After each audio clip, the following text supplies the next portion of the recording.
Good morning, everyone. Good morning, everyone. Let's stand for the pledge. Bang your gavel, Commissioner. Wow. I pledge allegiance to the flag of the United States of America and to the republic for which it stands, one nation under God, indivisible, with liberty and justice for all.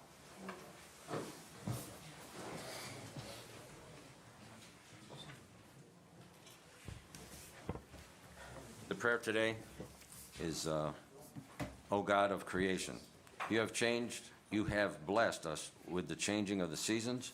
Remind us of the wonder of your creation. Remind us that it is you who gives us the breath of life. Amen. Good morning, Commissioners. Morning. Good morning, ladies and gentlemen. I did not see anyone signed up for public comment. Does anyone wish to make a comment on an item that's on today's agenda? Okay, thank you very much. Moving on to item number 2, on March 17th, I approved for the Department of Water Resources, I accepted the resignation of Brian Kane, Water Systems Supervisor, number 2327, to be effective April 10th, 2026. I also granted permission for Water Resources to advertise for the position of Water Systems Supervisor 2327. This position will remain posted until filled. That is all for item number 2. Moving on to 3, for the financials, on March 24th, there was a formal contract purchase order from the Commissioners to Title Professionals Group in preparation for a land purchase for the Chardon Senior Center. There was a then and now purchase order from the Common Pleas Court to Lake Geauga Recovery Centers for New Leaf program expenses from July, September, and November of 2025 that were not previously encumbered. There's a travel encumbrance from Water Resources to attend the County Sanitary Engineers Association of Ohio annual summer conference in Columbus, Ohio. There were 3 vouchers. The first for $67,428.63 from the Commissioner's Office to Ohio State University for the county's first quarter 2026 agricultural program support payment. The second voucher was $21,030 from Maintenance to Air Force One LLC for the installation of a new hot water boiler in the Safety Center.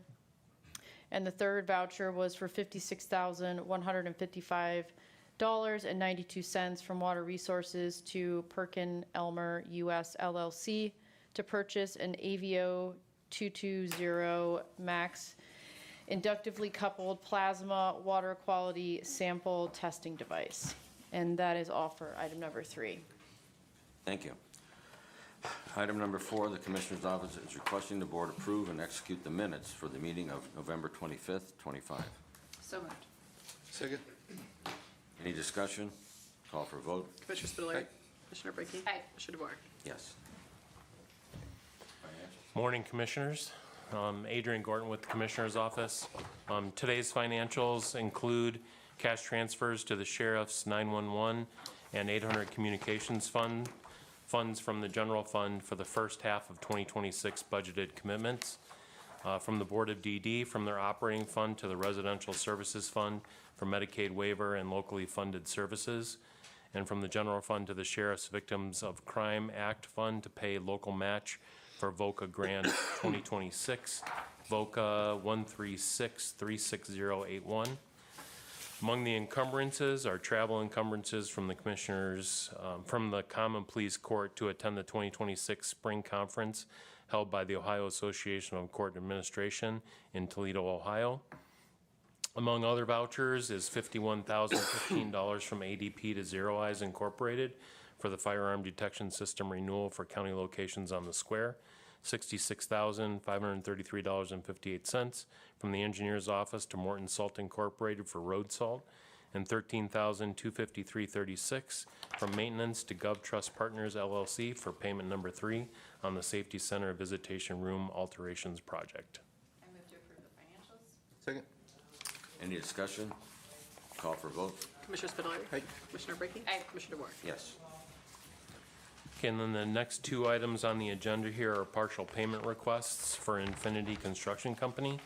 The first one is for $111,216.02, and this is for progress. I believe these are for up to February 28th. So these have all been approved by all the concerned parties. So they still had the, like the spring water cost and the coffee cost in them. Are those things not being removed? They're going to be removed in the final change order, which you'll see at the end of April. Okay. They'll actually be returning money to the county, All right. including that. Got it. All right, so we're just doing 6 right now, correct? Yes, yeah.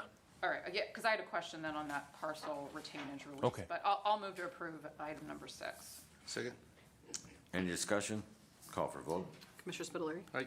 Commissioner Brinkley. Aye. Commissioner DeBoer. Yes.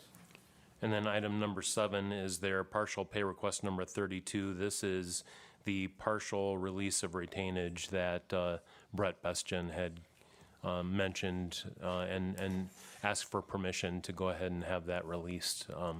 Was that Sessions ago? Yeah, 2 sessions, okay. So how much is left for retainage? It is about 456, 311, and I think 44 cents as opposed to. So we're fully releasing all the retainage? No. No, it's twice this amount. Oh, I see what you're saying. Yeah, I was confused yeah. because it was the same amount. So Yes, I was- no, it's okay. like over $900,000, so. Okay, got it. So Yeah. we still have some money in the Correct. retainage? Yes.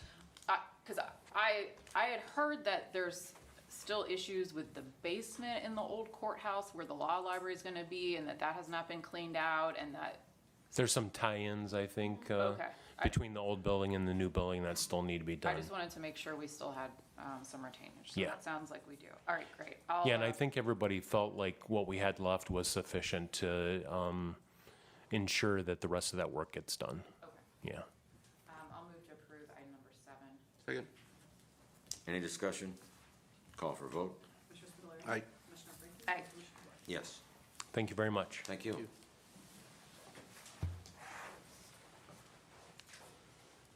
Good morning. Rick Blamer from the Airport Authority. The Airport Authority is requesting the board approve reimbursement request number 9 for the taxiway extension construction project, specifically to construct the parallel taxiway Alpha, including taxiway connector Alpha 1 and Alpha 2, construction final phase, and install taxiway edge light construction.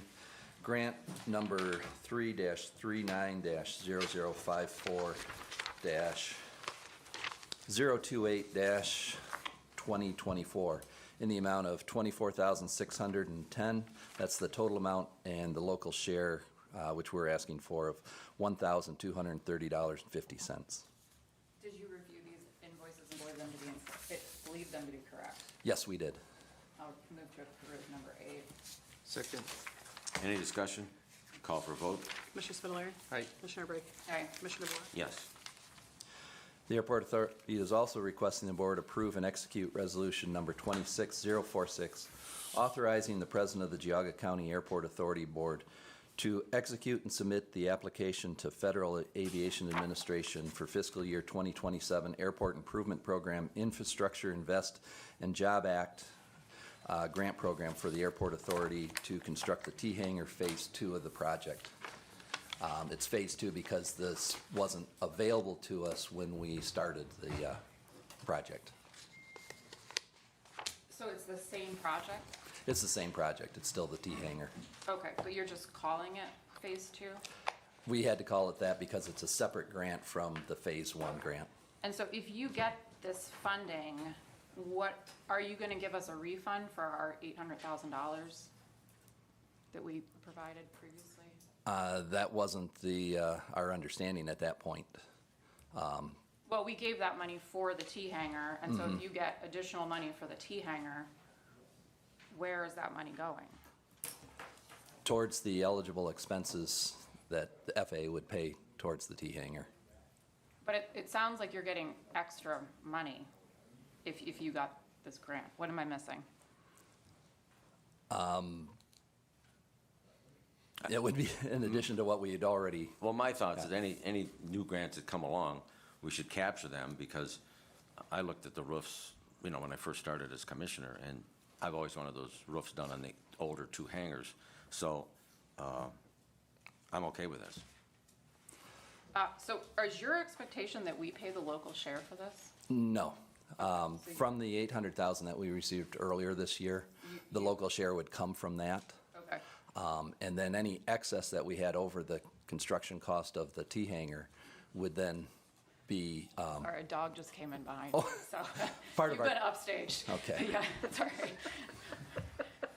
it would be a part of our construction fund that would then be used for the For other projects. other projects, Okay. pending your approval, of course. Okay, so you would come back to the commissioners about how you would use that remaining money? Yes. Amy, so has this been reviewed by our council at all? No, I don't think so.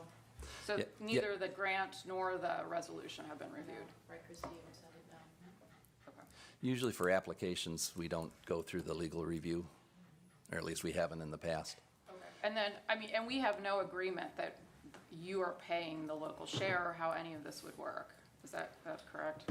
I mean, just our verbal agreement right now. Verbal agreement, and I think part of the resolution for the 800,000 addressed that. I'd have to go back and reread that to be sure.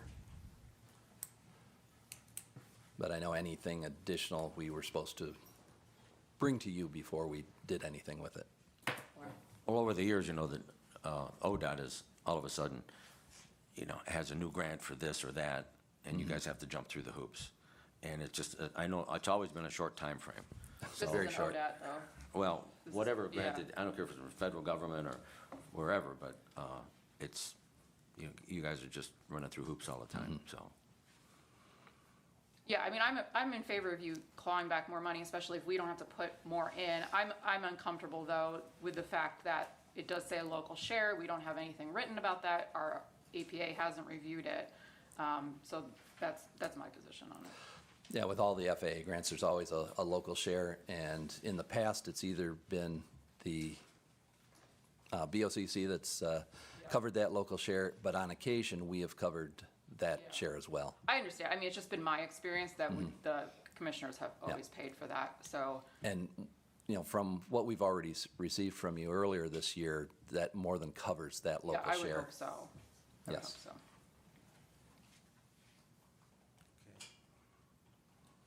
Is there a motion on this? I'll make a motion. A second? Any more discussion? Call for a vote? Commissioner Spudler. Aye. Commissioner Brinkley. No, Commissioner Ward. Yes. That's 9. Now we're on 10. And then lastly, the Airport Authority is requesting the board approve and authorize the president of the board to execute the sponsor certification forms for the construction project final acceptance airport improvement program, sponsor certification drug-free workplace, airport improvement program, sponsor certification equipment and construction contracts, airport improvement sponsor certification project plans and specifications, airport improvement program, sponsor certification, selection of consultants, airport improvement program sponsor certification and certification disclosure regarding potential conflicts of interest, and airport improvement program sponsor certification. So, pardon me. One of our board members. Sorry about that. So this is basically, we used to do these in 5-year increments, and now every grant that we apply for asks for the certifications through the application process. and again, our council hasn't reviewed these, is that correct? Okay, thank you. These are carved in stone. I'll make a motion.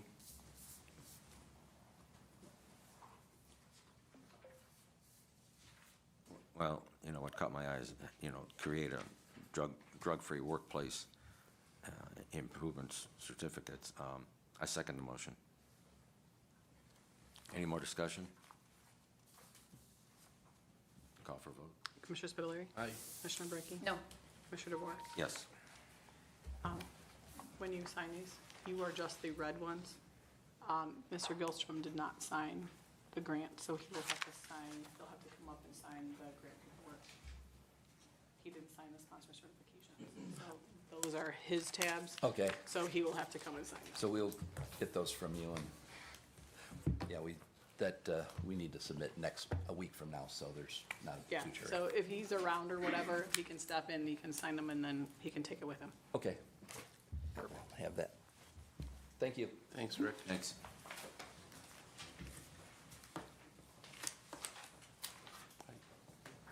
Morning.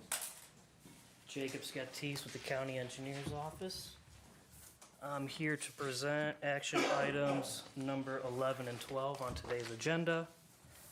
Number 11 being the County Engineer's Office is requesting the board award the bid to Roniak Paving Incorporated for the asphalt resurfacing of Mumford Road, County Highway 24, sections E through F in Troy Township in the amount of $499,749, as they represent the lowest and best bid.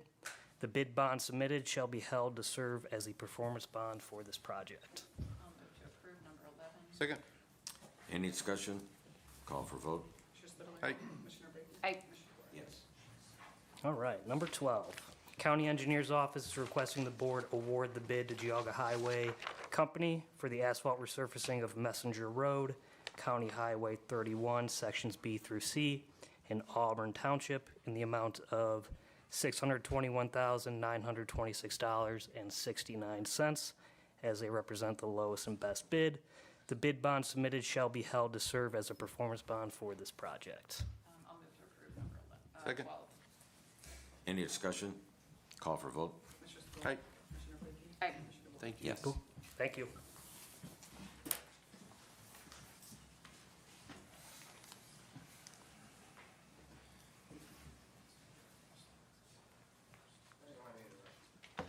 Morning. Sheriff.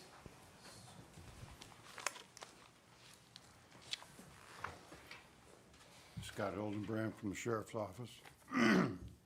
What we have today is a contract that we've had for a long time with Combined Public Communications that provides the calling cards for the inmates.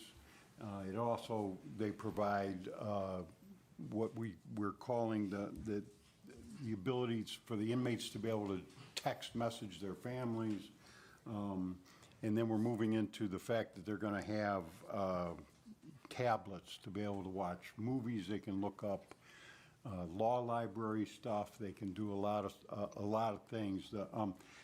The nice thing about the tablets is that most of the arguments and fights are about what's on television, because they only have one television in the pod, and they're arguing about it, and if they happen to damage the remote, they don't get any television. But that's always an issue, as it is in some people's houses, what they're going to watch.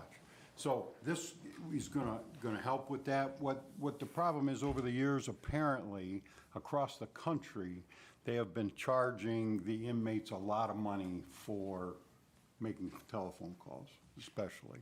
They would charge a lot of money per minute, and it wasn't regulated. It wasn't kept. There was no consistency there. So the FCC stepped in, and they said that they can only charge 13 cents a minute for phone calls and 17 cents a minute for a facility our size. It depends on the size, for the tablets. So that's what this amendment does to the contract, permits the tablets, and also sets those fees so that we're in compliance with the FCC. Have you had a generally positive relationship with this vendor, or is there just not a lot of options for this service? Yeah, in fact, we just, I don't know, the end of last year, met with two other vendors, and they were, so far, they're the best. They're the best advantage for the county. They've been very receptive. It works well. We don't have any complaints, so we're happy with them. And just so I understand, so the vendor provides the devices, is that correct? And then Yes. the inmates or the family of the inmates, they pay for the calls or and then who pays for this monthly fee? The inmates. Okay, so you kind of just pass along all those. We don't do anything except collect the revenue, depending on how much they use them. Okay, and then, right, because then there is a kickback too, is that how it works? Okay, Right, yeah, there's I think 50%, 55% of the telephone calls, 20% of the video visitation. But they can now visit, you can visit with your loved one from jail right on your tablet, and it's much more convenient than trying to come down. And that's one of the reasons we shortened up the visitation booth there at the sheriff's office. We did to make offices, because people aren't coming down there anymore. Right, I mean, they can do right. it from home. We can also monitor that so that there's no, if they decide they want to put lewd pictures or that kind of stuff. Yeah, I saw that it automatically blurs the background for both the inmate and the person they're talking to, and I had to come to assumptions about why that was, and that was my guess. Sometimes they like to try to get them riled up or something. I don't know. Yeah, so you can only see your face, I guess, when you're video chatting.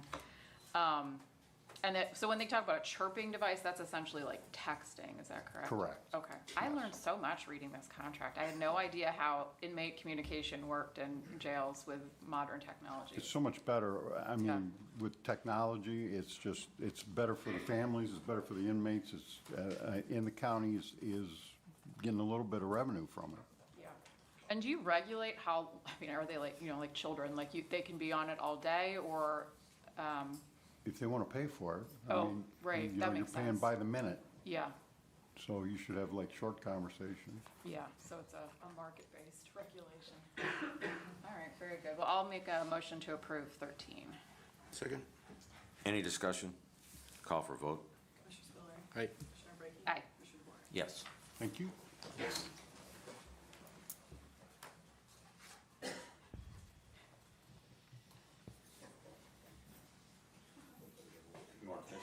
Morning, Dan. It's not fair you have to go when there's a dog in the I'm audience. telling you, the distraction in the background. Next time, bring your dog. We were just talking about that. I think we might have to start doing that. No. Yeah, bring a cute kid or a dog. That's it, Session right? every week, yeah. I'll just vote yes on everything. There you go. Commissioners, I'm here this morning to ask for acceptance, approval, and execute our agreements with 3 plans examiners.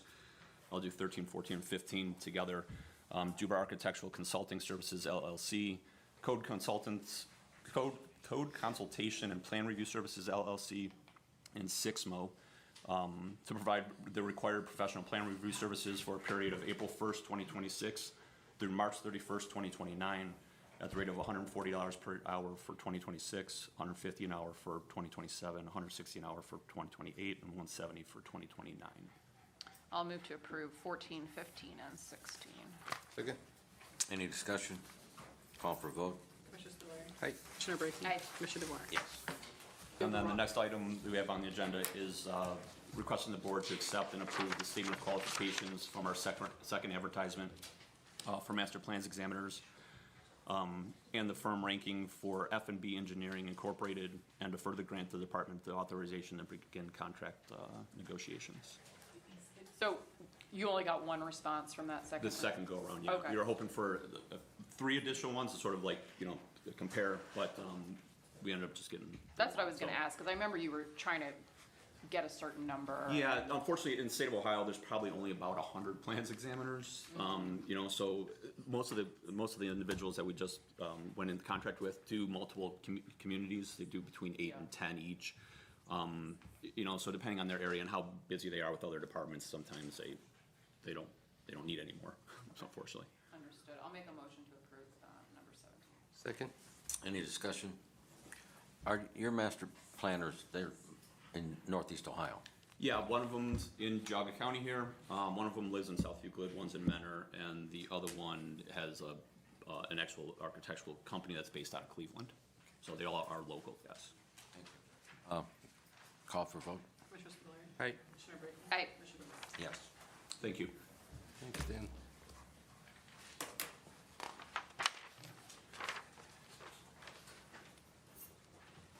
Morning. Morning. I'm Gina Hofstadter with Economic Development, and I have item number 18. The Department of Community and Economic Development is requesting the board acknowledge receipt of the following statement of qualifications for architects and engineering firms to be considered for projects and be on file for 1 year from date of approval, including architects Byron D. Myers, Architect LLC, GPD Group, LDA Architects, Technical Assurance, Then Design Architecture, Verdantis and Burgess, I think, and Nipel, we're going to go with that, and engineers, Barrington Consulting Group, Incorporated, GPD Group, Technical Assurance, Verdantis, and Burgess and Nipel. I'll make a motion to approve number 18. Second. Any discussion? Call for vote. Aye. Commissioner Brackey. Aye. Commissioner DeWort. Yes. Thank you. Okay.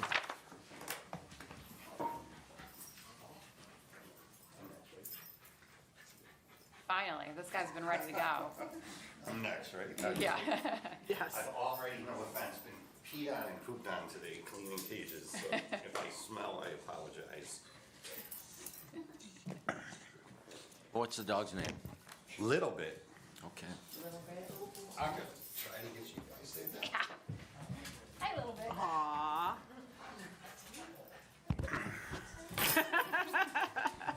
I'll leave it here for the whole session if you guys want it. Little bit, don't jump. Just don't jump.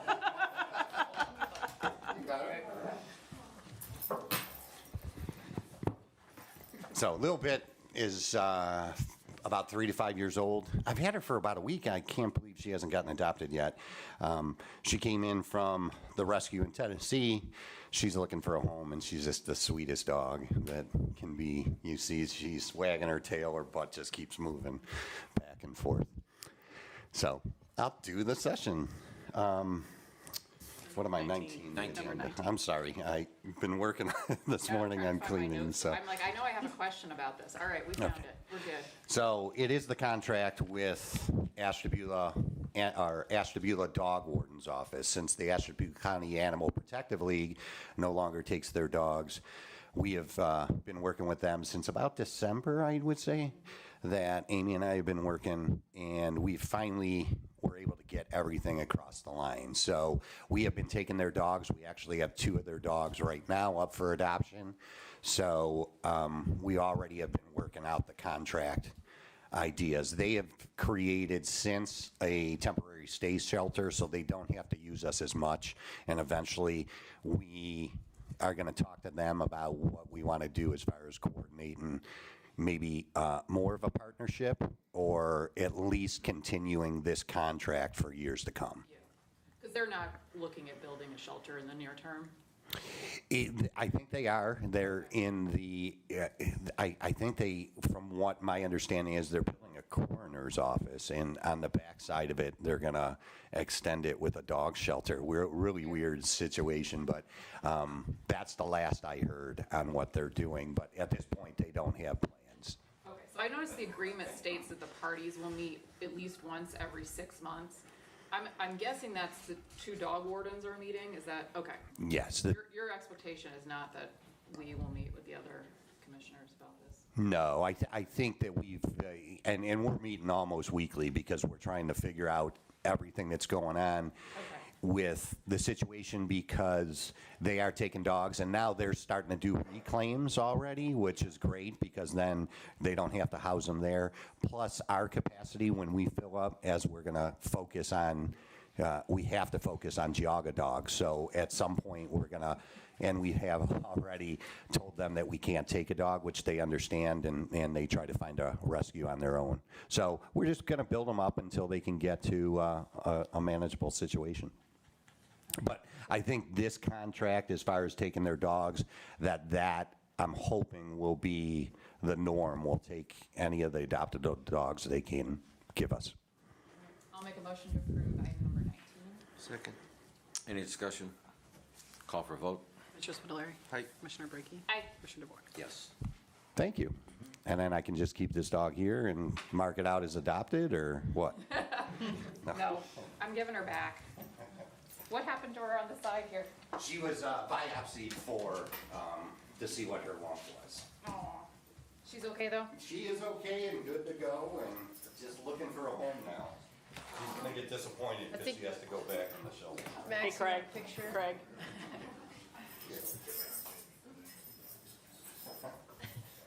Due to the time, we're going to have to move down to item number 23 on the agenda. Sorry, guys, for taking time. So we're going to kind of shift gears just a little bit. Item 23? Item number 23 Okay. is the statutory group. I was like, what is Adrian picking up off the floor after that dog list? I'm like, do you want to use your hands, Adrian? Just a windscreen. Okay, we're good though, we're good. Thanks.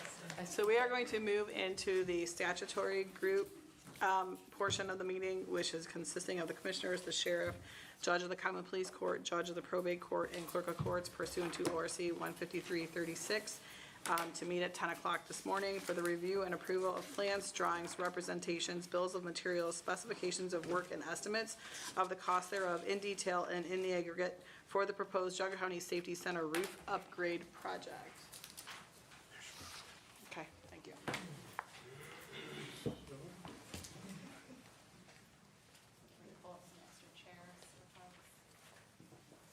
Yeah.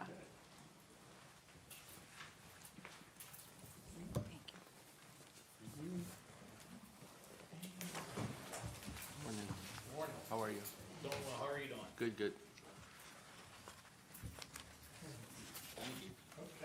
So while Chuck is still passing out paperwork. I'm just gonna do a quick roll. So present, we have Commissioner Dvorak, Commissioner Brackey, Commissioner Spitaleri, Clerk of Court Sheila Bevington, the Sheriff Scott Hildebrand. Mr. Berger is not here from the probate court, but you did hear from him that he is unable to attend due to trial. And then we have Randy Taylor, who's the appointment for the judge of the Geauga County Court of Common Pleas. Okay, good morning, everyone. So this is the statutory committee meeting, and the purpose is to review the design and specification drawings for the roof upgrade to the safety center. I do want to mention, even though this is a public meeting, pursuant to section 149.433 of the revised code, the safety center roof upgrade design drawings and specifications that are presented for review during the statutory committee meeting are infrastructure records of a public office and are not a public record under section 149.33 of the revised code and are not subject to mandatory release or disclosure. For anyone who's interested, infrastructure record means any record that discloses the configuration of critical systems, including but not limited to communication, computer, electrical, mechanical, ventilation, water, and plumbing systems, security codes, or the infrastructure or structural configuration of a building. Okay, the motion for today is the Commissioner's Office is requesting the statutory committee, which consists of the Board of Commissioners, the Sheriff, Probate Judge, Clerk of Court, and Judge of Court of Common Pleas appointee, to review and, if appropriate, approve by a majority of the statutory group the current plans, drawings, representation, bills of material, specifications of work, and estimates of the cost thereof in detail and in the aggregate for the proposed Geauga County Safety Center roof upgrade as required by Ohio Revised Code 153.36. So with all of that out of the way, so the scope of the project is to replace and upgrade the safety center roof. It was constructed in 2004. It's about 22 years old. The average lifespan of the roof is about 20 years. This was a built-up roofing system, and it is showing signs over the past 10 years of leaking, continual patchwork, and it has pretty much reached the end of its expected life. So the purpose of this project will be to replace that roof and upgrade it so that you have a brand new roof with no leaks over the next 20 to 30 years. All right. I want to bring, everyone has in their packet, this is the first drawing. This is a representation of the infrared scan that was done on the roof and also the core samples that were taken. The The orange dots there show areas that there is significant ponding and wet insulation. If you notice, areas 1 and area 4 are the significant areas that have quite a bit of damage and wet insulation. When they took the core samples, about 90% of the cover board, which is below the built-up roof, was wet. And when you went down to the insulation, the lower layers were about 80%. So on those two areas, you had significant water intrusion that was, over time, will, continue to leak and cause mold and moisture, because it will probably never dry. So with that, it is recommended that areas 1 and 4 be a complete tear-off and replacement of the roofing system. And then areas 2 and 3, as you notice, do not have, there's just one spot there that will be repaired. But it is still in pretty good shape from an insulation perspective, so those will be an overlay of the key roofing system. So we are replacing the built-up system with what is called a ketone ethylene ester key 2-ply hybrid 0 VOC roofing system.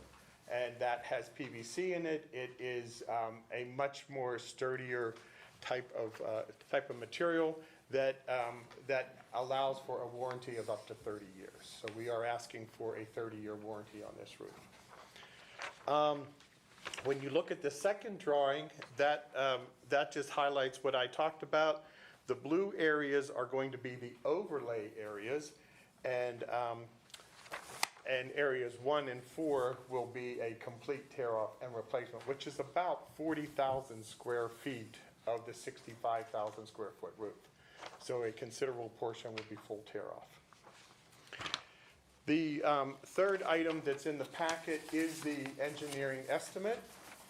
You will see that areas 1 and 4, which are the full tear-off areas and about 40,000 square feet, total to approximately $2.5 million and some change. The roof system areas 2 and 3, which are the full overlays, add up to about $1.2 million and some change. And then you have some metal coping that's going to be replaced, which is about $120,000. And you also, we have an allowance there for roof deck repair. We're not expecting the metal roof to be replaced or need to be replaced, but just in case, we have an allowance there. That is going to be included in the contingency, which you'll see the total contingency, which is the owner's contingency, is about 4.6%, $176,000. With the allowance for the roof deck, you have a 5% contingency for additional items that may come up throughout construction. Also in the packet, you have the full detailed drawings that highlight all of the work that's going to be done, as well as the specifications. Any questions? So Chuck, you said you're going to be asking for a 30-year warranty on the roof. Would that be for the full rip-off, full tear-off, and for the overlay? Would Correct. Both parts would have that Right. 30 years? Even the overlay will get a 2-ply overlay of the key roofing system. Sheriff, could you talk a little bit about what sort of issues you're experiencing now in the facility because of the roof? Well, when it rains outside, it rains inside. The problem is, not only is it raining or leaking into the building, it's leaking on some of the electronic equipment. There was a period of time where we had to close off one section of the jail because it was leaking so bad. The way I understand it, wasn't all just from rain. It was some pipes that were leaking, and 20 years, stuff is gonna start giving out. And here we are. It's very disruptive. Yeah. It seems like it's taking forever to get this done, but, and it's urgently needed. Thank you. And with the with the engineering work, about 15,000 square foot of the insulation is wet and needs to be replaced. That's on those two sections that we talked about. So there is significant water that is not ever really evaporating and drying. Sheriff, how long have you been experiencing these issues? How what? How long have you been experiencing these issues with it raining inside? It started a couple of years ago. I mean, the roof, part of the roof was fixed 10 years ago? Yeah, about 2017. Should have done the entire roof then, Yeah, but They just did patchwork. so it was kind of, And now we're pushed it dealing off. with it now at a cost probably 10 times what it was. yeah, everything costs more now than it did 10 years ago. Significantly more. If approved, when does the work start? If approved, we will be going out to bid probably within the next, I'm gonna say 3 to 4 weeks, and the only reason why I'm kind of hesitating on that, we still need approval from the state, and we'll see that later on the agenda. But once we get that, as soon as we get it, I mean, the bid package is ready to go, so it'll be about 2 months for the bid process, and we're hoping to get the roof started and done this year. As, you know, as long as we don't have any further delays, we should be able to achieve that goal. Before the snow flies? Before the next Thinking that snowfall. too. I have a question. Yes. I was able to tour the facility last week, so thank you. And I apologize if it was in here and I didn't notice it. The interior ceiling tiles, they do have discoloration. Are those included in the Those, price to those are change? not included. That would be an additional project. This is only the roof, the metal deck and above. Okay. You're remediating all the mold though? Yes. Well, all of the insulation, yes, which is all the way down to the metal deck. So, yeah, so if there's mold on the ceiling tiles, that's not going to be replaced, but anything from the metal deck up will be, yes. I mean, I don't think there should be any on the ceiling tile, but I don't think it's been inspected for that. Sounds like that's the next project. Yeah. Sounds like another project down the First, and road, then, yeah. fix But those are it. easy to replace because, I mean, we could have our, anybody could actually I replace could those. do Yeah. I'm not doing it. We'll have a weekend ceiling Yeah. tile change out. All right, if there are no other questions, each of you should have a voting form, which is the front letter, that's on your packet. And the second page of that is a form where you would fill out all the blanks and vote whether you approve or you do not approve. So it should be the second page of the front, and the bottom half of that page. You just each fill out that area. We'll collect them and I do need a motion and a second on the motion that Beth read regarding approval, and then we'll take roll. I'll move to approve. Second. Any discussion? Call for vote? Commissioner DeVore? Yes. Commissioner Rea? Hey, Aye. Ms. Bevington? Ms. Bevington? Yes, sorry. Mr. Hildebrand? Yes. Mr. Taylor? Yes.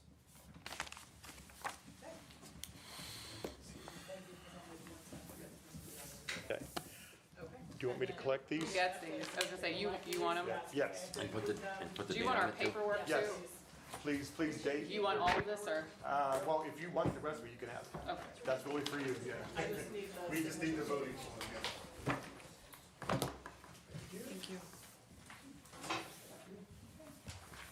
I just want to say how organized our county is to be able to do this. You can see that in Cuyahoga County and Lorraine County, both of them are having problems because they don't get this committee together when they make changes.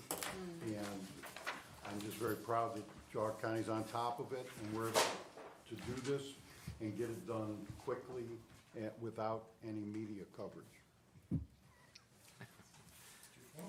Thank you. Thank you.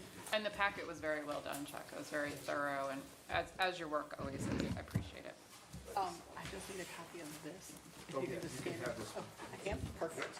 All right, I will put that with this. Okay, well, that concludes the statutory group, and we will move back into our regular agenda. Back to item number 12. Okay. Good morning.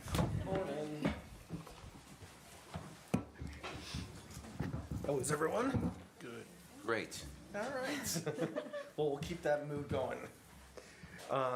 The first item, well, Craig Swenson from Job and Family Services. And Gina Schultz from Job and Family Services. The first action that we have is we're asking the commissioners recognize or approve Resolution 26047, recognize April 2026 as Child Abuse Prevention Month. And I believe we submitted the resolution to Christie. I'll move to approve the resolution. Second. Any discussion? Call for a vote. Commissioner Spitaleri.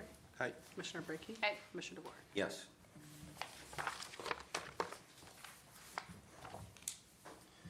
All right, any questions or anything like that?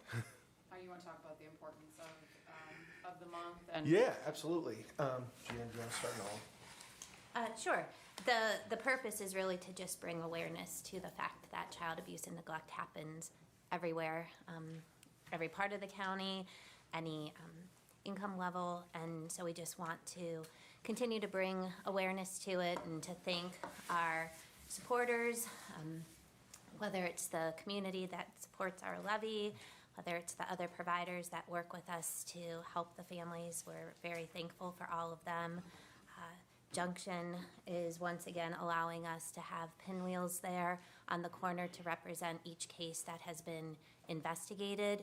So for 2025, we had 410 investigations of child abuse and neglect, and so the pinwheels are up and the signs should be going up, we believe, today to acknowledge what the pinwheels are there for. Is that higher than last year? Yes. It is higher than I was last going to year. ask that, what are the 300 trends that you're seeing with? 329 cases last year, Oh, which was wow. low. Usually, typically, both these numbers are lower than I would say they were for the prior 10 years. We saw years that were 500-600s in cases.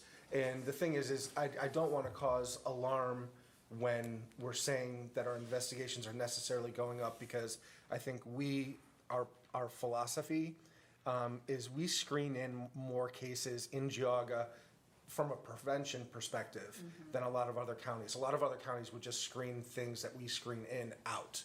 And so we really do that because we'd rather address a lesser problem earlier, link families to resources in the community, to then wait on a much more serious case that comes in where we have to get the courts involved or things of that nature. So we really do screen things in on a much more prevention basis, which I think is really important. We engage the families earlier. They want to work with us. And I think that's why we have, kind of the reputation that we do and get the community support that we do. We did just pass, within the last year, our two renewal levies by a great amount. And again, we're really appreciative of that. And I know it's helped just in the last few years, provide some tax relief to the community as we've been able to suspend some of those levies and then for you guys to reimburse us for that amount. So I know we've been able to use those levies in a positive way that way as well. And just to the question about the trends, like Craig said, it has gone up since 2024. We're not really quite sure what happened in 2024, but 2025 definitely was a lot higher. And then even so far this year, we're, as of yesterday, we were at 115. So it is definitely trending up. And I know I say it whenever we have group or community meetings, the complexity of the cases is continuing to get higher as well. The other thing that's alarming, and I really want to speak to our legislators about it, is just the cost. And we talk about cost all the time, but this is a pretty astonishing number. But if you put January 2025, we had 32 kids in placement. Just 11 months later, in December 2025, we had 28 kids in placement. But the cost back in January was $46,000. Our cost this past December was $134,000. For fewer kids? Yes. Wow. So we had one extremely expensive placement that did throw it off, which was $1,600 a day, which is obviously astronomical, and thankfully we're out of that placement. Was that in-state or out of state? That was out of state in Virginia. Okay. But it really does seem that across the board, these costs are going up faster than really people can pay. And I feel like it's something that legislatively I hope maybe could be addressed, because I feel like they're hiking up faster than we can afford. And so, but there's that. So those are just kind of issues that are going on in that regard. The next item up, which is again a really positive, we did recently have 2 supervisor openings in our intake division with Children's Services, and we hired one of those positions internally, which we're very excited about. But the other one is a lady that we found by the name of Amy Davidson, who is coming from Summit County, and it really identified us and really wants to work with us. She actually came from there serving as deputy director, but wants to come back and said that her favorite years in working as a social worker were as a supervisor. So she's taking a pretty substantial pay cut to come and work for us, and for us to be able to recruit that talent. I did provide the resume for you guys to review, but she's coming, I think, with 26 years experience, or 28 years experience, and wanting to work for us. I don't typically come to you guys for hiring. As you know, I have co-appointing authority, but I did explain that if I'm going above 15% of the base rate, I do have to come to the commissioners. And I really think this makes her competitive with our current supervisors, and she's got more years experience than our supervisors.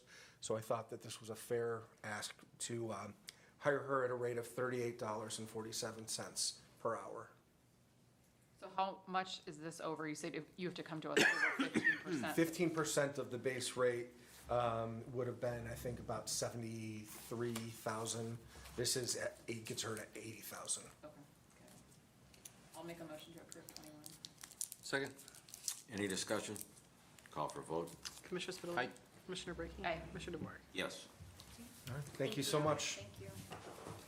Did you guys want a photo? We do have the ceremonial. It's up to you. I mean, we know you have a really long. Max list. stood up, so we're doing it.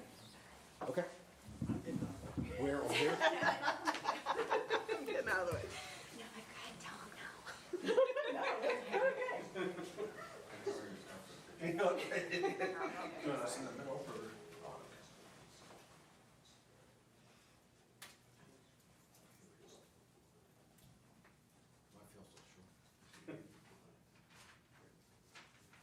Thank you. Thank you. Thank you, guys. Thank you.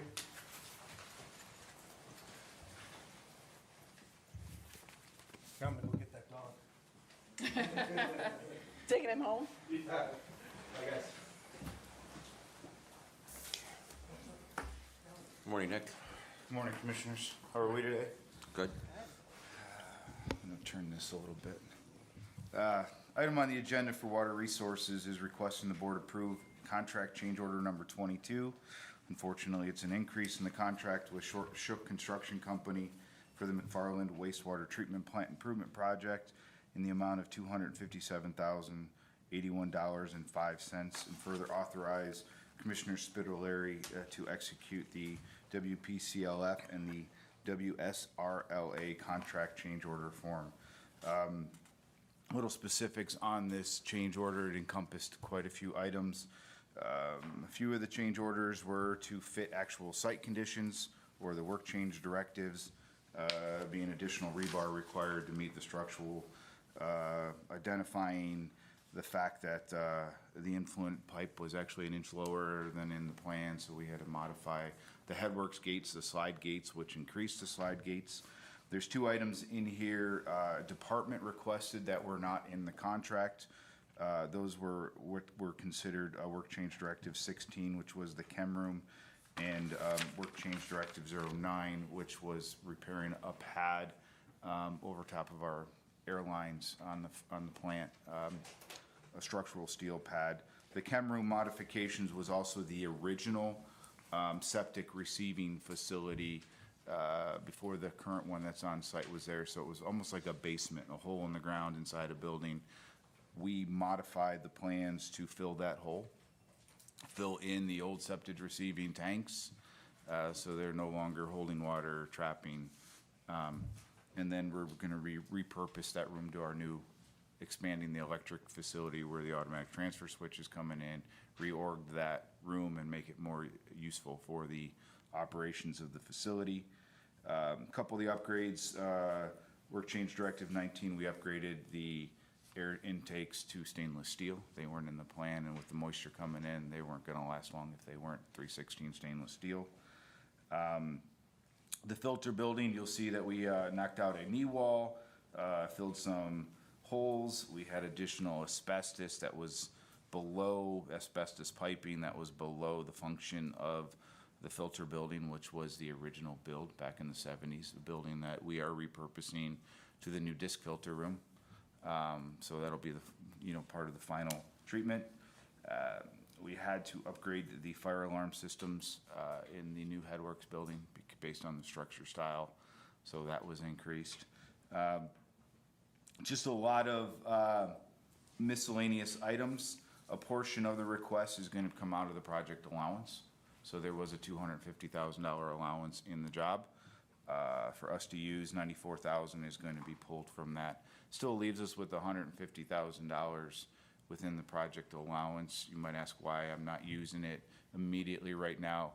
I'm looking at that as part of the final closeout, actual, when we are starting to fire up all of the equipment and the connection is made of the old plant to the new plant. I think there's going to be some bugs to work out, so I'd like to be able to leave that for that. Yeah, it's a large contract. It's a large addition. Recall, it's a $31 million project. Change order 1 and change order 2 combined, we're still under 1.3% of the change to the original contract.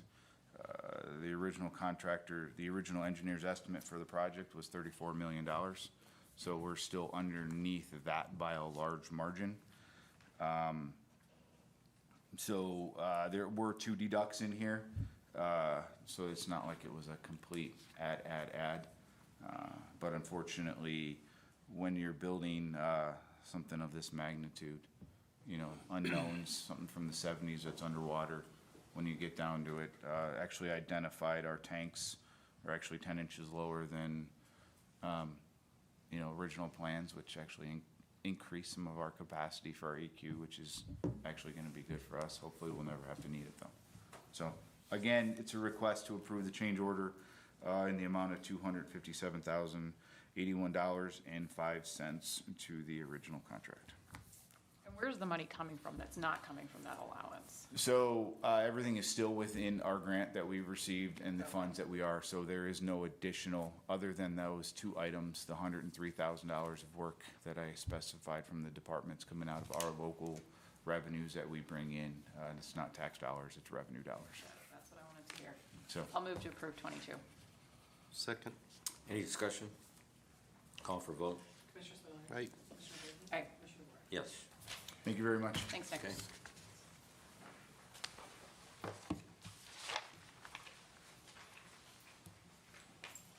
I'm back.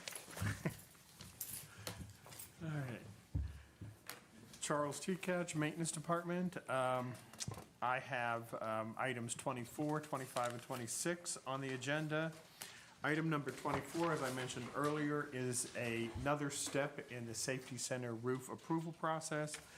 In this case, we have to submit our designs and our plans to the State Department of Corrections and Rehabilitation, and they need to review and approve them. So the Maintenance Department is requesting the board approve and authorize the president of the board to execute the Phase 1 Operational Functional Program, Architectural Programs, Schematic Design, Phase 2 Design Development, and Phase 3 Construction Document Submission Checklist to the Ohio Department of Rehabilitation and Corrections for review and approval of proposed upgrade to the Geauga County Safety Center roof as required by OAC Sections 5120:1-7-01G and 4101:1-1 and 106.1.2.6. That was a lot. I'll move to approve 24. Second. Any discussion? Call for vote. Commissioner Spudler. Aye. Commissioner Brackey. Aye. Commissioner DeWort. Yes. Okay, the next item, item number 25, is a change order for the maintenance barn roof replacement. The maintenance department is requesting the board approve and execute change order number 2, increasing the contract with 5K Commercial Roofing LLC for the Geauga County Maintenance Barn Roof Replacement Project by extending the contract completion date by 61 days through June 15th, 2026. They had started work last fall. As of November 26th, they were not able to do any outside work anymore, and that just started back up again about 2 weeks ago. They did complete all the internal work, the rafters and all the structural members that had to be fixed and replaced. Those were all done last fall, but now it's just the roof. And they have the Winter happened. Yeah, they have the west face underway. So when it says increasing the contract, we're not increasing the contract amount, we're No just dollar extending amount. the date. Right, Yeah, just the okay. dates. I just wanted to make sure. Yep. I'll move to approve 25. Any discussion? Call for vote. Aye. Commissioner Brackey. Aye. Commissioner DeWort. Aye. all right, and item number 26, the maintenance department is requesting the board approve and execute change order number 1, increasing the contract with VL Chapman Electric Incorporated for the West Geauga Senior Center MSI wastewater treatment plant dedicated generator installation to revise the design location of the automated transfer switch in the amount of $25,720.15. So last fall, we had an understanding with the sheriff's department that we would put the ATS switch in a certain location, which was in the corner of where the mats are that they do their training with. As of about 2 or 3 weeks ago, I think they looked at it. When they saw the size of the mat space that needed to be relocated, I think they had a change of heart, and they asked us to relocate the ATS switch. By moving the switch, and I think you all have this drawing in your packets. The red is where the ATS switch was originally designed. The blue is around the side, and just that little movement there, because we're talking about high energy power lines, that is quite expensive. I was kind of shocked by the cost. I mean, Yeah. how much would it cost to move the mats? Sheriff, would that cost $25,000? Well, I think the concern is that even if you move the mats and you put them back, you're gonna have now a square taken out of the corner of the training, which, you have to be careful and have lots of mats around it, because if someone hits the corner of it. I understand. So I think it was It's like more of a a safety liability, concern, yeah, I gotcha. All right, I mean, I was shocked by that price though, just to move a switch, It's but, the electrical wiring, Okay. I think the wiring alone was about 16,000 for the extension. and it seemed like there's a lot of just manpower that's Yes. required too. Right. All right, I'll move to approve 26. Any discussion? Call for vote. Commissioner Spudler. Aye. Commissioner Brackey. Aye. Commissioner DeWort. Yes. Thank you.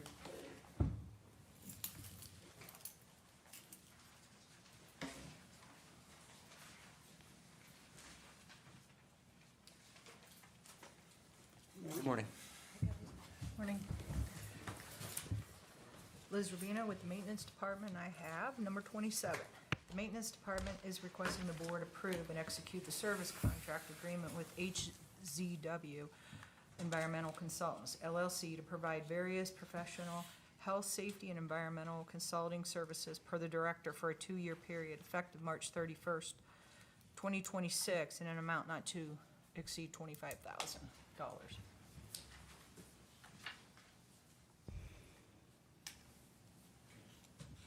Oh, and this is just for various like asbestos? Yes.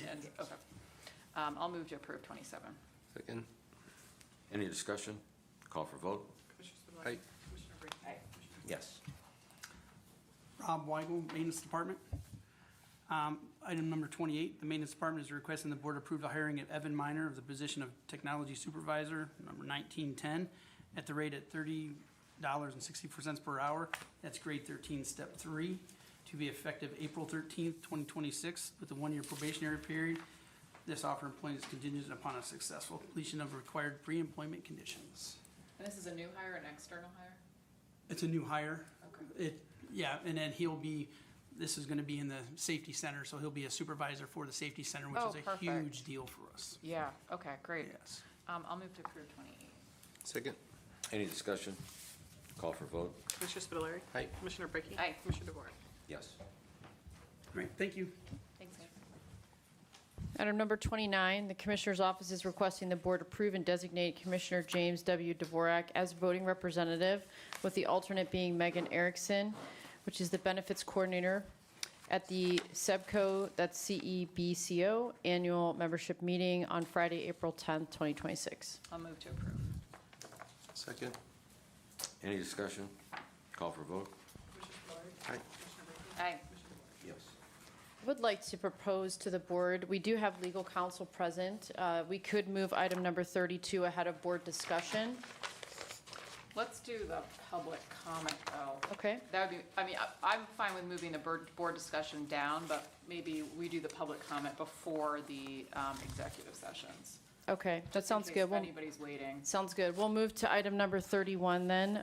Those wishing to make a comment or ask a question on matters of concern, please raise your hand to be called upon. Begin by stating your full name and township or municipality, and you'll have up to 3 minutes to comment or ask a question, and you are kindly asked to refrain from disorderly or disruptive conduct. Over to you, President. Go ahead. Howard, South Russell Village. This past Sunday, it was Vietnam Veterans Day. The end of the war was 1973. 650,000 veterans are still alive today. 56,000 are on the wall in Washington, D.C. Hopefully, the people of Geauga County would recognize the fact that Sunday was Vietnam Veterans Day. Do you recognize Sunday as Vietnam Veterans Day? Does Geauga County recognize it? Absolutely. All three of you? I spent the day over at the VFW at their pancake breakfast in the morning. Thank you. Thank you. I was a Vietnam veteran. I was there twice. Too many young men and some women never came home. We forget about the people that served our country and served Geauga County at the time. Secondly is, have we heard from NOACA? Well, I connected with Grace, and she is communicating with our administrator, and I didn't want to interfere, so they're going to work something out in the future, so. Well, I just want to bring up, 8 years ago, there was a meeting here in Chardon. And the Joneses were involved in it, and many other people were involved, including myself. They were supposedly publishing a transportation book. It's never been published. And as a result, I used to go to these meetings downtown. And I was at this meeting in 2019, and it talks about programs for downtown. Again, $30 million a year is being spent on gas taxes in Geauga County, and there's no record of it. There hasn't been a new Amish buggy path put alongside our roads in 10 years. Am I correct? No. Sorry. They did 608. That was part of 608, Yeah, north of Middlefield. correct. And that was just completed within the last 5 Yeah, years. they put concrete curbs in and new pavement and safe buggy lane, so. Correct. I'm sorry, I can't hear you. It was about 6 years ago that they got some money for north of Middlefield on 608 with the buggy lane, and they put cement curbs on, and I'm sure they did the cement stabilization and everything else like they do with the modern roads. 6 years ago. Yeah. We give them $30 million a year. And the money is being spent, 1 minute, the money is being spent on the new Brown Stadium over in Brook Park. When Grace comes out here, she's gonna have to answer a lot of questions, as you people are too, as the commissioners are gonna have to answer these questions. Because why is this money being spent outside our county? There's no record of it. Well, thank you for your comments, and we'll move to the next person. You've had your over 3 minutes, so. Should have gone more. At least Grace gives me 5 minutes when I talk downtown. Anybody else? Okay, hearing none. Public comment segment is over. Okay, we can move to item number 32 then, if the board agrees. The Commissioner's Office is requesting the board move into executive session for the purpose of discussing pending litigation pursuant to ORC 121.22G3. So moved. Second. Call for vote? Commissioner Spitaleri? Aye. Commissioner Brackey? Aye. Commissioner Board? Yes. We'll have outside counsel, the Deputy County Administrator, and myself attending. I have you in at 10:40.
get out of executive and go back in. I mean, there's two The of other us. one, We have a and then go quorum. back and do board discussion? I don't know what he's Okay. doing, but Do we have a preference on what we do next? we were gonna do executive session because the sheriff. Okay, that's what I thought. Okay. Part of it. Yeah, maybe went to the restroom. Okay, we're back. No action. I have you returned at 11:43. Okay, item 33, the Commissioner's Office is requesting the board move into executive session for the purpose of discussing compensation of public employees pursuant to ORC 121.22G1. So moved. Second? All in favor? Nope, we got a roll call. Roll call. Commissioner Spiller is not here. Roll call. Commissioner Brackey? Aye. Commissioner DeVore? Yes. And it will be the sheriff, the deputy county administrator, myself, Kathy from HR, Adrian from finance, and Megan from benefits. Yes. Full house. Okay. I have you in.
There he comes. One more.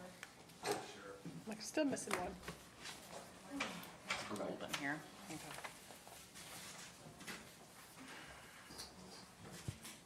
I have you returned at 12:16. We're back. No action today. Okay, we will move on to item number 30, board discussion. We will try to be expeditious. We have Department on Aging to give a quick overview of some statistics for 2025. All right. Well, good morning. Good afternoon. It's afternoon. It's afternoon. Everyone, I'm Jessica Bolt, Director for the Geauga County Department on Aging. Can everyone see the television screen over there? Wonderful. So it's a pleasure and a privilege to serve Geauga County seniors, and it is a treasure to be able to lead my staff in that mission. So I wanted to just review with the board and the audience today and viewers at home a little bit about what we do at our agencies, a few of our programs and services, and some highlights from last year. Do you have a microphone, I just want to make sure you get Just picked grab up on the. Try that. Grab this. Yeah, try it. See if it'll reach. Well, I can do. We can get crafty. How is this? Am I being picked up? Okay, there we go. So to start off, our mission of the Department on Aging, and apologies if my back is to you during this, is to support positive aging through programs, services, and resources that do the following, that promote health, wellness, safety, independence, and dignity. So in all of the services that we have, we always look at those 5 key items and say, are we meeting this goal in what we are doing? You know, should we do this service? Does it touch on this? So a little bit about the structure of our Department on Aging. We have 4 senior centers: Middlefield, Bainbridge, Chesterland, and Chardon. 1 adult daycare, that is a service for individuals with cognitive impairments, most commonly Alzheimer's dementia. That's at our Chesterland Senior Center. We have an administrative and in-home services department, which is housed on Suite 200 in this building. We have 42 staff, and in 2025, we had 425 volunteers. 208 of those were home-delivered meals volunteers. So a little review of the services that we provide for Geauga seniors. And just quickly, the definition of a senior, sometimes I'm asked, what's the age? Is it 65? Is it 55? Is it 50? So the federal definition of a senior is 60 years of age. So that is the definition that we go by. So some of our programs and services are adult daycare, social services. Assistance with Daily Living is a home care program in the house to help individuals with bathing and dressing to avoid early institutionalization. Chore and home safety are meal programs, both congregate meal and home delivered meal. We have a legal assistance program, our recreation and education programs, which are our senior centers. We provide Medicare assistance, HEAP, Home Energy Assistance Program, filling out that application for the reduction in energy bills. We also provide information and referral right at our front desks. When you call us, we are simply not receptionists. We're able to connect you to resources immediately. Right now, we are wrapping up tax season. We scheduled, I believe, 416 appointments, and some were joint appointments, so we are very anxious to see how that has worked out for the community. We provide supportive services. Medical transportation, are a grateful recipient of Title 20 transportation vouchers through Job and Family Services. We have durable medical equipment and a supply program, so if an individual needs a walker, a rollator, even incontinence supplies, we work with different community partners as well as MedWish in Cleveland to be able to get those items so that individuals can have those and retain independence and dignity in the community. Senior Center transportation, we provide for our adult daycare. We have our wonderful Geauga Senior News, and we host other multiple seasonal programs and special programs. Any questions thus far from anyone that I could answer on our programs and services? Carry on. What are your most popular programs? Like, what do you serve the most people with in the community out of those? Well, our senior center usage is very high. We served 2,470 individuals last year through our senior centers. Our tour and home safety program, where we are going into individuals' homes, providing some critical home repair. I'm gonna need to put my glasses on. I didn't even know this slide was coming up when I asked the Yeah, question. 1,465 individuals with our tour and home safety program. Congregate meals has had an upward trend over the last 3 years. In fact, since I have been with the agency, we are serving more individuals and more meals than our agency has ever served at the senior centers.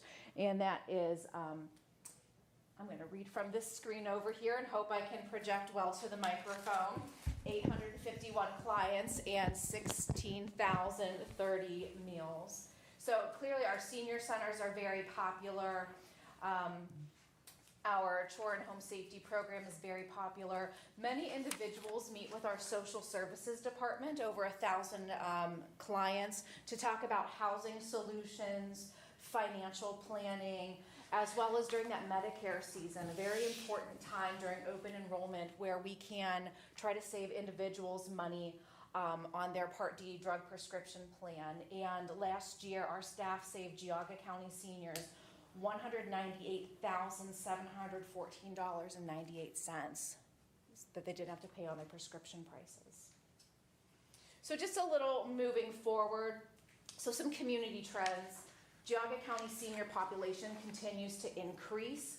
We are over 30% in our county, individuals who are age 60 and over. 1 in 3 individuals are age 60 and over. That is only going to trend upward for a period of time. Our demand for in-home supports, the meals, home safety, transportation has grown immensely. I did not mention that. Last year, in 2024, we provided about 1,800 trips. 2025, 2,600 trips to medical appointments. So that is a rising program where individuals want to continue to take care of their health and wellness, retain their independence. So more residents are choosing to age in place rather than enter assisted livings, long-term care facilities. Our value to the county: we keep seniors safe and independent in their homes. We reduce reliance on costly institutionalization and emergency services. Eventually, when someone is in a nursing home, typically individuals start out as private pay, but once you exhaust your resources, the government is paying for that, so that is tax dollars. We support caregivers and families. We leverage our volunteers and grant funding to maximize our county resources, and we do provide essential safety net services for vulnerable residents. Our home delivered meals program is not just a nutritional meal or 1/3 of your daily values nutritional needs, but it is a well check. So that is very important. As we focus in 2026, we look to maintain and strengthen our core services, continue partnerships and volunteer engagement. We have wonderful partnerships with many volunteer organizations, faith-based organizations. We work very closely with the Red Cross for a fire program. We work with the Cleveland Food Bank. So partnerships, community members, businesses really make us capable of serving our seniors. We want to continue efficient use of funding and grant opportunities, and plan for increasing demand as our senior population grows. As a department and as a director, I just want to thank the community and thank the commissioners for always being supportive of our programs. The taxpayers have supported our levies, 72% or above passing rate in the last 3 elections. So we want to thank you for that, and we want to continue to serve the seniors responsibly in a very impactful way. If there are any questions, I'm happy to take them. Anything about the department, any questions about senior services? I just wanted to say really quick that on top of doing all of this, Jessica, like many of the directors, consistently goes above and beyond just the required aspects of the position and really helps to contribute to the team overall. So I'm very grateful for not only her ability to run an incredibly complex department that has so many moving pieces on a daily basis, but to get the publicity out about what she's doing. I mean, she's really covering all bases. So thank you. Well, I'm fortunate to have such a great staff, and I think that I couldn't help others or have the success I have without the wonderful individuals doing the day-to-day programming activities. So thank you very much. If there are any questions, I'll take any. Jessica, if you Mr. could Jimson? talk a little bit about what other counties' interest in your senior centers has been recently? Yeah, it's been wonderful. I've had the opportunity to talk to a couple of different counties who have a interest in our model. Most of the counties in Ohio, their senior centers are not run by their Department on Aging. They are not run by the county itself. The typical structure is there is a county Department on Aging or a 501c3 Department on Aging in a county, and different municipalities, cities, townships, they would have their own standalone senior centers. So I've spent some time in the recent months engaging with 2 different counties, talking about the optimal design of what a cohesive senior service organization looks like, and they have expressed that they would like to model their counties after our county. So that is very encouraging. I think one positive to having the structure that we have, it is very interdisciplinary, transdisciplinary.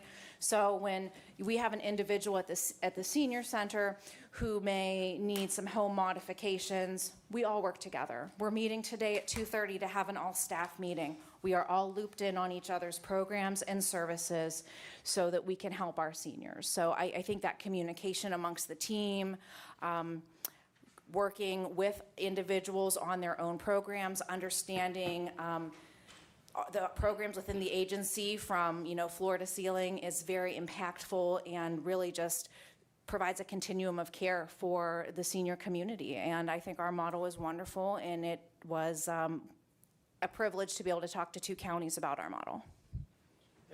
One last comment. It's Mark Jemison, Deputy County Administrator. Short time I've been here, I've had more than one elderly couple from outside the county who express how often they come in and visit. Is that a common thing? We do have individuals who live outside of the county participate in our senior center programs. We do charge a fee for out-of-county residents to come to our senior centers. Our other programs, such as social services, Meals on Wheels, chore and home safety, those are not eligible to out-of-county residents. But our senior centers, we do allow others to come to our centers, as do other senior centers. The Solon Senior Center, Geaugans can go there. Kirtland Senior Center, Menor Senior Center, there is reciprocity. So we do see that. Well, thank you very much for your, yes. Having been at an age at 87, I've been to many of these centers. Yes. The West Jeeves Center is first class now that it's over at Metzenbach. Mhm. But I go to mostly Bainbridge. And if you get a chance, any one of you, go there someday. Carrie and the gentleman that run it, it is full of people like myself playing mahjong and poker and different exercise programs, and the people get their meals there.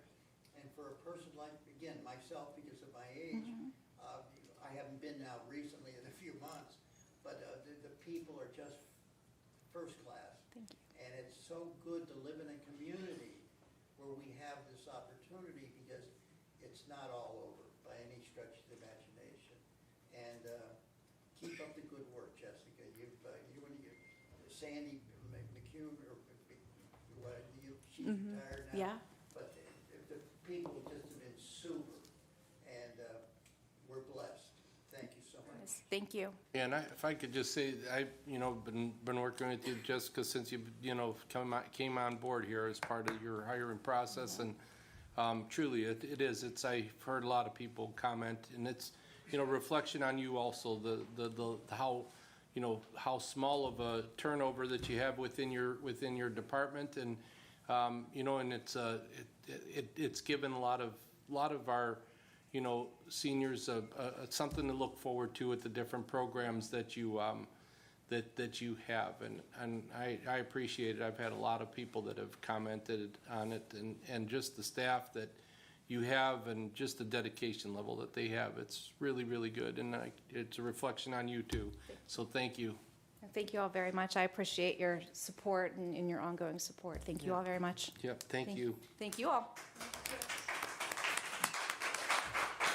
Jesse, if you can give this presentation someday when the office is full of people, Okay.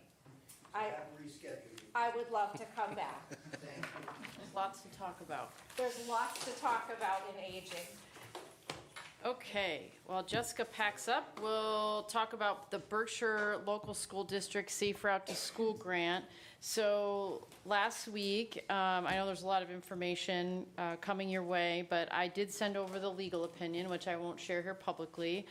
So what I'd like to decide is, are there still remaining questions from the board about this project that I can go and research and come back to you with, or would we like to have Vanessa back to, I can meet with her privately and say, hey, these are some of the issues that came up without revealing our APA's opinion, and have her then come back before the board and address it. So I'm just looking for kind of like mechanics on how we can get this resurfaced back to the board for some type of decision. It went on as an agenda item and no action was taken, or we could simply not engage on the topic, given what was in the legal opinion. So I guess my question is I've heard a couple of comments say, like, did we at some point, I know myself, I've never had any kind of commitment to this or discussions as far as this thing goes, but I've heard it now multiple times that that the county commissioners had involvement with this for probably the past 2 years. And it's troubling a little bit to hear this, because I didn't know that, there was really like this part of it. So I guess, have we been involved in it for the last 2 years, or representation of the commissioners in this, or not? No, if there was, it was not in an official capacity. It was the first time that our APA had seen any of the documentation. Okay. And then I had only seen it when it showed up for an agenda item.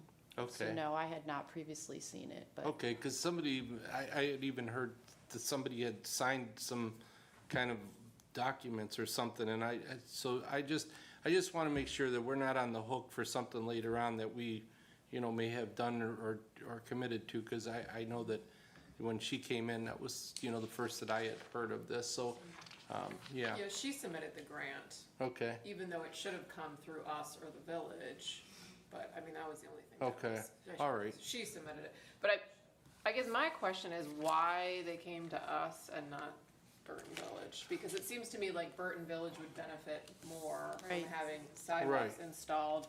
That's a more direct benefit than for the county. Right. And so that to me seems like the more natural person or place where they should be applying for this money.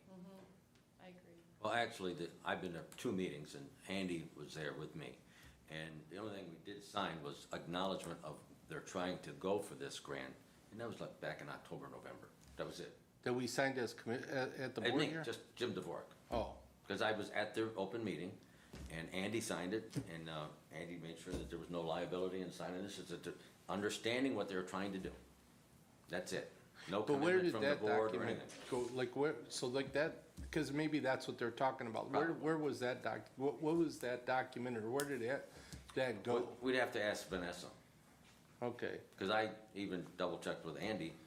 I nudged him, I said, hey, we're up for no liability for this at all, just understanding what they're trying to do. right, and that's why I guess I was asking that's- you that is might be like, it. if we could maybe look into that, because I just don't want to say that we've committed to something and then all of a sudden now we're not. And I didn't hear about this till after she spoke last week or 2 weeks ago, but that's why I just was, then that must be what I'm hearing is that you signed something and, but we never actually had an official thing of being brought up. There's nothing signed by the board to Okay. engage in this, and that's why she's coming back to the board, because she needs us to be the grant manager, I the see. LPA But it could be Burton Village. It could She be doesn't Burton need Village. us. Right, exactly. She doesn't need us. Exactly. She needs somebody else. but Yes, It doesn't and- have to be us. And actually, Yeah. this new sidewalks that they're planning on is gonna be in Burton Township jurisdiction. Oh, okay. Not So- the village. So they could do it through Burton Town, okay. Okay. And then is Burton Township in a situation where they can do it also? Yes, Okay, yes. I see. My understanding is they said no. So would the board like me to communicate back to Vanessa that there is no further action I on think you this should topic? gather some questions from each commissioner and then have a meeting with her, because there's still some unknown things. I mean, it's, I think there's significant legal issues that I've presented to you all in email that probably need to be considered. I'm more than happy to go back and ask more questions, but I think the legal opinion that's already been rendered, just off a limited review of the documentation, does not put the commissioners in a good position in terms of liability and risk, when, like Commissioner Brackey said, there are other potential applicants that at a lower level could benefit more directly from this particular project. And I don't feel that that was presented to the commissioners the last time Vanessa was here to demonstrate that that due diligence had been done at a lower level. Yeah, I mean, just that assumption of liability on the board that I brought up, whatever it was, 2 weeks ago. I mean, that's just completely unacceptable, and I did not feel that that answer to that concern was relieved at all. And it seems like we don't really have the capacity to manage this process. No. and it was, back in 2010 or 11, there was from the state of Ohio, was Ohio Moving Forward. Is to get rid of all the dilapidated houses, and the county refused to be the authorized agent. Bainbridge had, Sugar and Falls Park, where there's 5 or 6 houses there. Burton Township had a abandoned house on Burton Township property. So I was a point person for that. I had to go back and forth to Bainbridge because they were the authorized agent. County they didn't want any involvement with it, because you'd have to have manpower in your offices to do all this paperwork. And it was a reimbursement program, so it cost $15,000 to knock the house down, and then you get reimbursed from the state 2 months later. So, but it's not the first time that the county has, shied away from something like this. Yeah, I mean, if there was a way for Berkshire to essentially manage the grant, and we're the name on paper, I mean, maybe we could talk about that, but, I did not think that that was an option. yeah, it At didn't all. seem like it to me. I'm not sure what other questions could be asked. I think in light of some of the major points that are brought out in my email to you, there aren't too many ways around it. Okay. So But if you could just gather some questions from us, each Are one of there- us, and then have a private meeting with her, and to let her know that it's not going anywhere, or we're done with Yeah, the I mean, I don't think project. we need any more questions. I don't know if there are any more. What other questions are there? I think we've asked questions about this being done at a lower municipality level. Yeah, my questions have been answered, because that's all I kept Okay. hearing is that, the commissioner signed this, the commissioner signed that, and I kept saying, no, I have not. No. And so, I mean, it clarifies it now that if Jim signed something, whatever that was, but other than that, I mean, I think that it's, from last week's or 2 weeks ago meeting too, it just seems like there could be a lot of, other unknowns, right, of cost and stuff, but I mean, we support them to try to get this, because it's important to probably have those sidewalks there for a safety factor, but I think that, we just gotta, this kind of came in on, it almost seemed like it was something that was a little bit rushed, not necessarily maybe on her part, but I kind of think that she might have thought that the process may have been going through our office in a different manner that it really wasn't, right? Right. So, Yeah, I wish I had more time with it. Yeah, exactly. To be able to, Yeah. head this off a bit sooner Yeah. with advice and direction and Right. questions a lot Yeah. earlier on to be able to but we help. just kind of got it Yeah. at the 11th hour and really didn't have good data to give her back, right? Right. So, Right. Okay, let's just move on. Yep. okay. I'll have a conversation with her.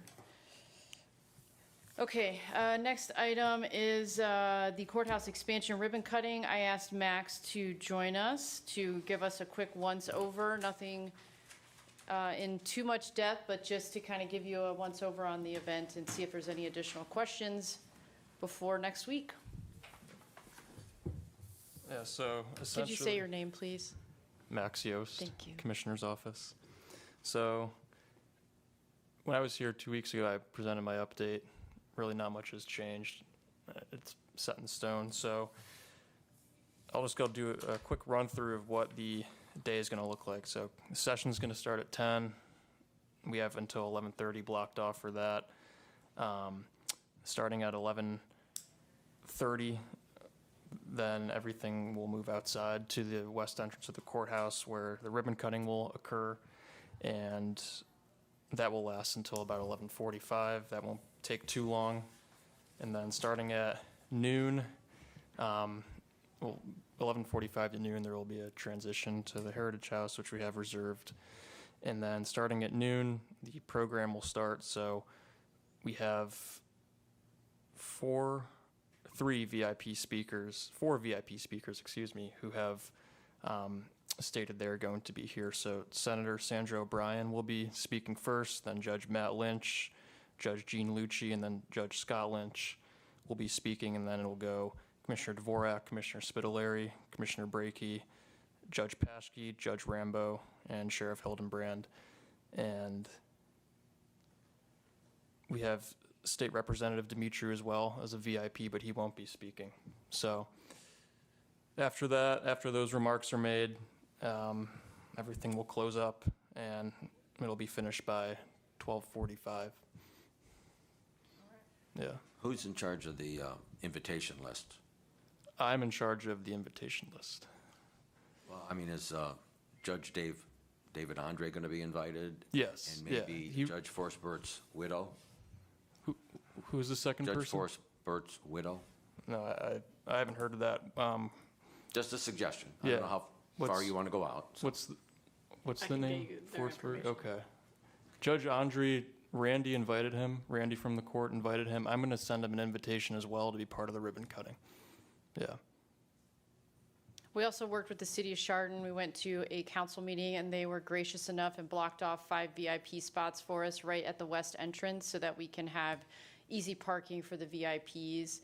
Max has also gone to an extensive level of detail of sending individual invites for those that are doing the ribbon cutting with a sequence of events, so everybody knows down to a very minute detail what's occurring for that portion that they're involved in, whether they're in the Heritage House and they have a role to play or they're cutting the ribbon in front of the west entrance. So we've really tried to cover all our bases. We're also going to be at the Heritage House next Monday in the afternoon for the whole afternoon, setting up. So we've invited and extended it to anyone who's involved in either part of the ceremony. If they'd like to come up and get eyes on, take a look at how things are set up, or ask us any questions before Tuesday, they're more than welcome to do that as well. And anything else? Max has done a great job. No, that covers it. He's going to be the MC, and we're, Mark and I are in full support, so. Okay. Yeah. Thank you. Thank you, Max. Very nice. Thank you. Okay, Autumn Ridge trespassing, wanted to get an idea from the board. I can tell you that the property is not easy to navigate, although I'm down for it. So I am going to go out there on Thursday if we don't get a lot of rain. It's about a mile, Carmela said, to walk the perimeter just to see if there are any existing trespassing signs at all. I reached out to the sheriff to see if maybe they have an ATV that would allow us to get into the property to take a look at some of the dirt bikes and the ATV traffic to see how bad it is and get some pictures for soil and water. They might be able to have someone join us, we're not sure. So next week I was going to put on as a resolution, Laura said it has to be a resolution, authorizing the placement of signs. So if we go out there on Thursday, there's no signage, and I send you pictures on Friday of the state of the state of damage to the property, we need to authorize through the board via a resolution to place signs. And then that would give Rob the go-ahead to go ahead and place the signs. If you would like to go out and see that as a board, you can do that as well, but that has to be a resolution for you to go out and collectively visit. I'm going to assume that you probably don't want to, but I don't know. Or if one of you would like to come, you're more than welcome. So there are residents that are calling us when the trespassing occurs, and we've worked with the sheriff already to basically let them know where this parcel is. It's between this address and this address, and that Carmela, when we do get these reports of trespassing, they can send a deputy out there. Although I don't know how, until I see it, if you're even able to do anything because of the way it's situated.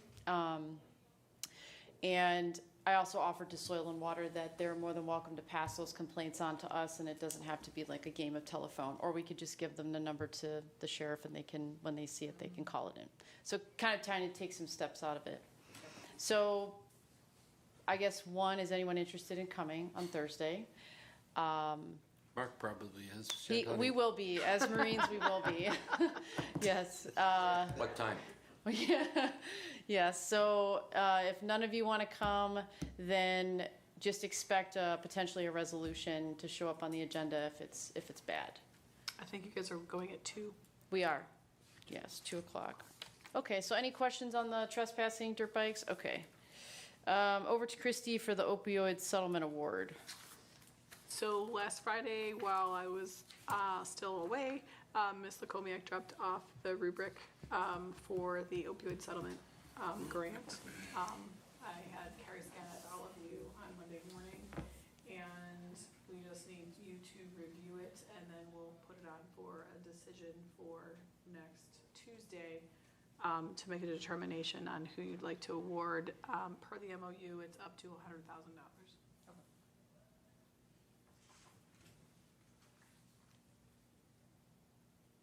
Okay. Okay, and back to me for Good Friday. I just wanted to ask the board, since it was brought to my attention, that the treasurer's office is closing at noon. I do not have any other uptown offices that I know of that are closing on Good Friday, this Friday. But I wanted to present it to the board to see if that's of interest to you. I do have language teed up if you'd like to close at noon and mirror the treasurer's office, or if it's a no, that's fine as well. I just wanted to ask because these things get brought to my attention as well for board consideration. I'd hear the resolution. Okay, you'd like to hear it, the motion? The Commissioner's Office is requesting the board close the Geauga County offices at noon on Friday, April 3rd, 2026, in light of the Good Friday holiday, whereas all regular scheduled employees under the hiring authority of the Board of Commissioners will receive up to 4 hours of paid time off. 24-hour operations will continue to operate as normal. Further, those employees required to work on Friday, April 3rd, 2026 will be entitled to their overtime rate of pay for actual hours worked for the 4 hours. Is there a motion? I'll make the motion. I'll second the motion. Any discussion? Call for vote? Commissioner Spudler. Aye. Commissioner Brady. Aye. Commissioner Blair. Yes. Thank you, Commissioners. That's all I have. And can we make sure we know veterans and the other offices Yes. in this building that are under our authority know that? Yes, and I usually coordinate directly with either Chief Rowan, but I believe John Copen is back with them as well for the front desk so that they know what you all have authorized. Got it, thank you. No problem. I'll move to adjourn. Second. All in favor? Aye. Is it still Monday? You mean